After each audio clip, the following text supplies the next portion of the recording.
শীতল বাতাস লাগছে গায়ে, আম্রতরুর ছায়া। এতখানি পথ পেরিয়ে কোথায় এলাম ভায়া?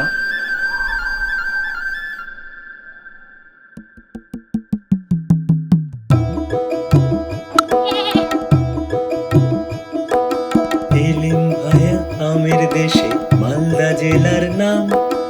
ঘুরবো, খাবো, গানও গাবো, তিনখানি এই কাম। মিঠাই নাকি? ওরে বাবা, আর দুখানি দাও। আম সত্য, রস কদম্ব, যত খুশি খাও। একটা দলে সাইকা আছে, আরেকটাতে মুকেশ কুমার। আমের সেরা জেলার দল মালদা সোবিস্কো স্ম্যাশার।